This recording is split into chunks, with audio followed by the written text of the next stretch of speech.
এই মুহূর্তে তৃণমূলে আরও একাধিক খবর, যে খবর নিয়ে তোলপাড় শুরু হয়ে গেছে গতকাল রাত্র থেকে। এই 24 ঘন্টায় কি কি ঘটলো সেই নিয়ে আজকে আলোচনা করার জন্য উপাসনা চৌধুরী রয়েছে আমার সঙ্গে। উপাসনা, তৃণমূল ভবন আসলে আসল তৃণমূল নাকি দ্বিতীয় তৃণমূল নাকি আলো তৃণমূল, এরকম নানা রকম বিষয়পত্র চলছে, তারাই দখল নিল। এটা নিয়ে তোমার রিয়াকশন কি? দেখো, আমি মনে করি তৃণমূল কংগ্রেস না রাত্রিবেলার অন্ধকারে বা সূর্য ডোবার পরবর্তীতে কোনো কাজ করে না। এবং সেখান থেকে যারা 6টার পরবর্তীতে হঠাৎ করে তৃণমূল ভবনের মধ্যে ঢুকে সেখান থেকে তারা দাবি করছেন যে তৃণমূল ভবনটা তাদের, এবং তার পরবর্তীতে নিজের মতো একটা তালা দিয়ে সেখান থেকে বেরিয়ে যাচ্ছেন, এই জায়গাটা কোনো ক্ষেত্রেই যে গ্রহণযোগ্য হতে পারে রাজ্য রাজনীতিতে তাও মনে করি না। কারণ যারা জানে না তাদের সকলকে একটু জানিয়ে দেওয়া ভীষণভাবে জরুরি যে সেই তৃণমূল ভবন, সেই ভবনটা আমরা খুব স্বাভাবিকভাবে রেন্ট নিয়ে তার পরবর্তীতে চালাচ্ছিলাম। সেই রেন্টের যে এগ্রিমেন্ট রয়েছে সেই এগ্রিমেন্টটা কিন্তু 2027 অক্টোবর পর্যন্ত ভ্যালিড রয়েছে। তো তার আগেই কেউ একজন নিজেদেরকে তৃণমূল কংগ্রেস দাবি করে গোটা বিষয়টা নিজেদেরকে কবজা করে তার পরবর্তীতে তারাই আসল তৃণমূল দাবি করে কিভাবে কবজা করতে পারে সত্যি আমার জানা নেই। তো আমি বারবার একটা কথা বলবো, গতকাল যখন আমরা সেখানে উপস্থিত হই আমরা দেখলাম যে সেখানে একটা তালা লাগিয়ে তারা গেছে। আমরা চাইলে কি সেখানে তালা লাগাতে পারতাম না? অবশ্যই পারতাম। তালার উপর আবার একটা তালা, অবশ্যই তালার উপর একটা তালা লাগানোই যেত। সেখান থেকে দাঁড়িয়ে কোনো প্রশ্ন চিহ্নেরও জায়গা থাকতো বলে আমি মনে করি না, কারণ আমাদের ভ্যালিড এগ্রিমেন্ট রয়েছে। কিন্তু আমরা যেই বিষয়টা দেখতে পারলাম সেটা হচ্ছে যে সেই তালাটাকে গার্ড দিতে উপস্থিত হয়ে গেল সিআরপিএফ, সেই তালাটাকে গার্ড দিতে সেখানে উপস্থিত হয়ে গেল পুলিশের বিভিন্ন আধিকারিকরা। আমাদের খারাপ লাগার বিষয়টা হচ্ছে এখানে যারা এইটাকে সামনে রেখে তার পরবর্তীতে আইনের শাসনের কথা বলেন, আইনের শাসন কি এইটা? মানে আইনের কাজ আজকের দিনে দাঁড়িয়ে যদি একটা এগ্রিমেন্ট করা ভবন যেখানে আমরা সকলেই বসে থাকি, যেখানে আজকেও আমাদের একটা প্রি শিডিউলড প্রোগ্রাম ছিল যে ছাত্র যুব আইটি 1টা থেকে 3টে, আজকে আমরাও সেখানে বসতাম, সেই জায়গাটা হঠাৎ করে কেউ গিয়ে দখল করে তার পরবর্তীতে নিয়ে নিলেন এবং সেখানে পুলিশরা সামনে দাঁড়িয়ে বললেন যে চাবি যার কাছে থাকবে উনিই নাকি ঢুকতে পারবেন। তা আমার কথাটা হচ্ছে, আমার বাড়িতে যদি আমার ভাড়াটে এসে হঠাৎ করেই তালা মেরে দেয়, সেই জিনিসটা কি তার পরবর্তীতে তার বাড়ি হয়ে যায়? এটা আমি এইভাবে জাস্টিফাইটা এই জন্যই করছি কারণ তৃণমূল কংগ্রেস অফিসিয়ালি যে এগ্রিমেন্টটা করেছে সেই এগ্রিমেন্টটা তো ভ্যালিড, সেটা তো হঠাৎ করে ভয়েড হয়ে যায় না। তাহলে তারা কোন এগ্রিমেন্টের ভিত্তিতে বা কোন জায়গার ভিত্তিতে, কোন ক্ষমতার ভিত্তিতে সেখানে এসে তালাটা মারলেন এবং তাদের বিরুদ্ধে কোনো কেস হলো না, তাদের বিরুদ্ধে পুলিশ কোনো স্টেপ নিলেন না? আমাদের বারবার প্রশ্ন এখানে। কিন্তু কি জানেন তো, এইভাবে তৃণমূল কংগ্রেসের কণ্ঠস্বর দমিয়ে দেওয়া সম্ভব নয়। আমরা আবার অন্য জায়গায়, আমরা পুরনো তৃণমূল ভবনে বসে আজকের মিটিংটা করেছি, আমরা আমাদের কর্মসূচি করেছি, সামনে 21শে জুলাই আমরা এইভাবেই মাঠে ময়দানে থাকবো, আমাদের কর্মসূচি চালিয়ে যাবো। কিন্তু ঋতব্রত বন্দ্যোপাধ্যায় তো দাবি করছেন যে প্রতীক এবং দলের ফান্ড এগুলোও তাদেরই অধিকারের মধ্যে পড়ে। নির্বাচন কমিশনের সঙ্গে সে বিষয়ে কথাও বলা আসা হয়েছে, দাবি তুলে রেখেছেন তারা। দেখুন, নির্বাচন কমিশনের সাথে কথা বললেই যদি সবটাই ওনার হয়ে যায়, এটা কোন স্বপ্নের আদেশ অনুসারে উনি পাচ্ছেন আমার সত্যি জানা নেই। এবং এটাও বলছি এই কারণেই, যতক্ষণ নির্বাচন কমিশন পারফেক্ট ভার্ডিক্ট না দিচ্ছেন ততক্ষণ তো গোটাটা আপনার নাকি আমার সেই জায়গাটা তো ক্লিয়ার না। তো তার আগেই যারা নেচে কুদে তার পরবর্তীতে সবটাই আমার করে লাফাচ্ছেন, এবং তারা লাফাচ্ছেন যারা তৃণমূল কংগ্রেসের জন্মলগ্নের সময় হয়তো পাশাপাশিও ছিলেন না, তাদের কোনো অস্তিত্ব ছিল না, যারা তৃণমূলের জন্মলগ্ন থেকে যুক্ত তৃণমূল কংগ্রেসের সাথে, তাদের দিকে আঙুল তুলে তার পরবর্তীতে তারা বলছেন যে তারা নাকি আসল তৃণমূল নয়। এটা কি তাদের মুখে শোভা পায়? 21শে জুলাইকে কেন্দ্র করে ঋতব্রত বন্দ্যোপাধ্যায় নাকি বলছিলেন 21শে জুলাই ওনারা করবেন। আরে 21শে জুলাই যে কারণে সেখানে হয় সেই সময় তো উনি সেই দলটা করতেন, ওনার হাতে তো এখনো সেই 13 জন শহীদের রক্ত লেগে আছে। উনি তো সিপিএম এর একজন প্রতিনিধি ছিলেন, উনি যে দলটা করতেন। আমার বারবার একটা কথা, যে সেই সময় দাঁড়িয়ে যখন এই গোটা ঘটনাটা হয়, সচিত্র ভোটার আইডেন্টিফিকেশন কার্ডের জন্য মমতা বন্দ্যোপাধ্যায়ের যে লড়াই, সেই ইতিহাসের ব্যাপারে ঋতব্রত বন্দ্যোপাধ্যায় কতটাই জানে।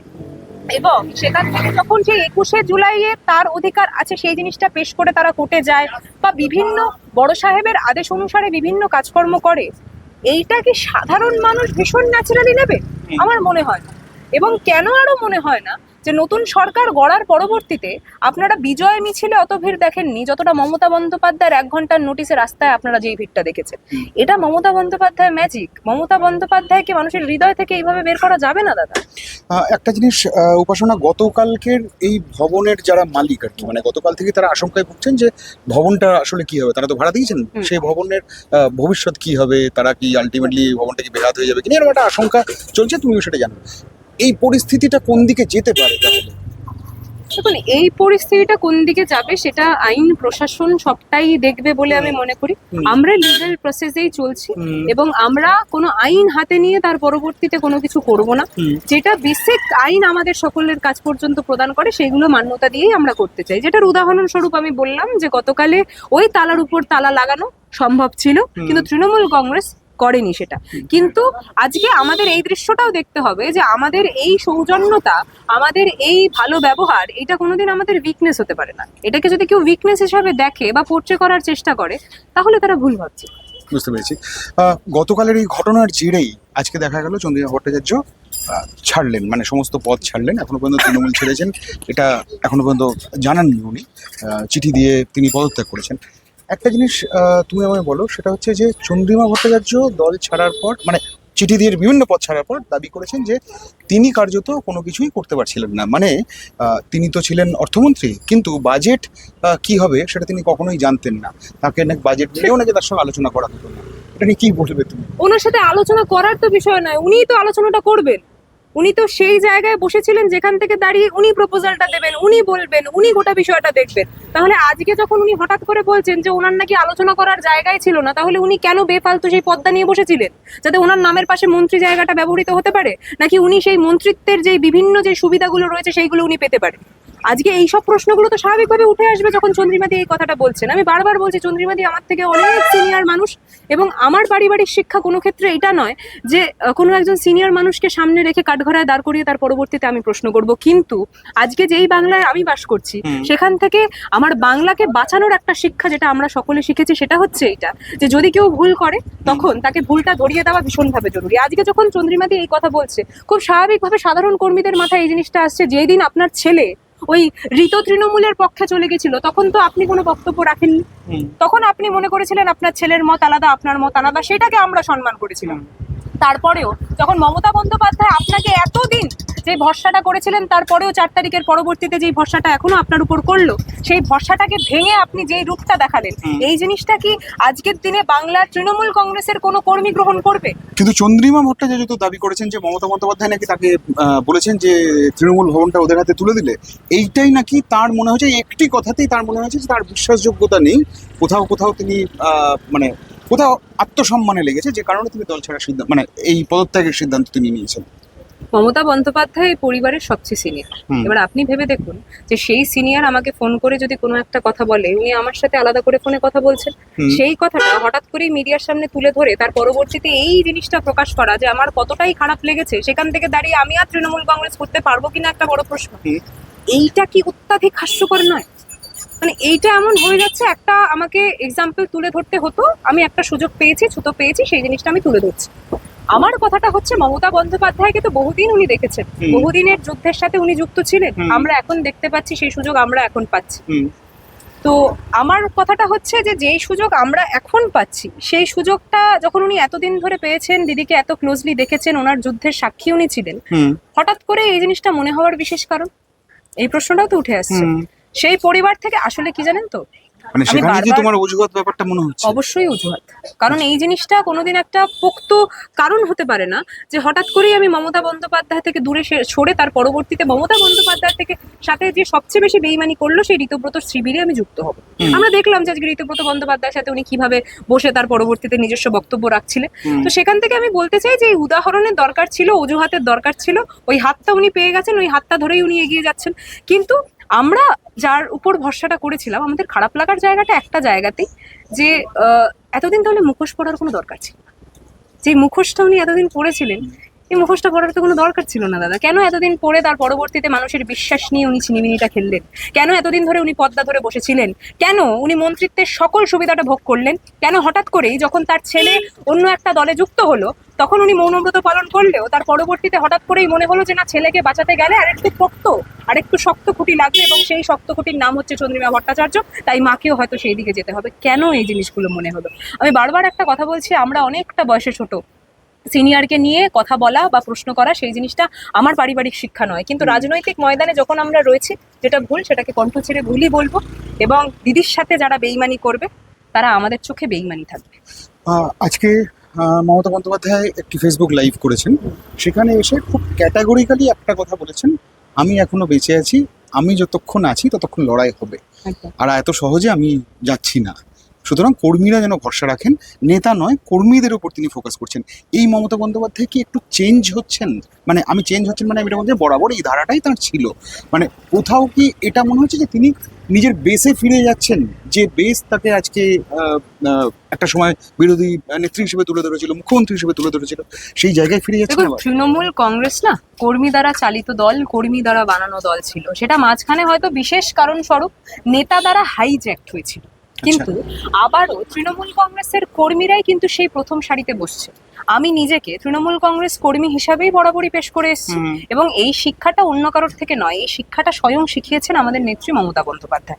আমরা তাকে আমাদের নেত্রী বললেও দিদিমণি কিন্তু বরাবরই নিজেকে কর্মী হিসাবেই পেশ করে এসেছেন, সেটা আপনি আমি সকলেই জানি।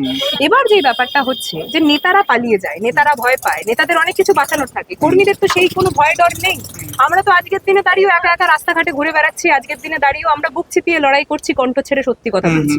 আমাদের উপরও তো অ্যাটাক হতেই পারে। আজকে যেইভাবে আমরা যেই বাংলাটা আমরা দেখতে পাচ্ছি, এই বাংলাটা তো সেই চিরাচরিত বাংলা নয় যেটা মমতা বন্দ্যোপাধ্যায়ের আমলে আমরা দেখে থেকেছি, যেখানে রাত্রির 2টোর সময় বালওয়ান্ত সিং ধাওয়া, সেখানে আমি বহুবার গেছি রাত্রিবেলা চা খেয়ে, তার পরবর্তীতে ফিরেছি। কিন্তু এখন সেই দৃশ্য আমরা খুব কম দেখতে পাই, হয়তো সেই বালওয়ান্তের সামনের ভিড়টাও অনেকটা কমে গেছে, কারণ 10:30টার পরবর্তীতে আমাদের গোটা বাংলা যেন শাটডাউনের দিকে পরিণত হয়, অর্থাৎ গোটা বাংলা ঘুমায়।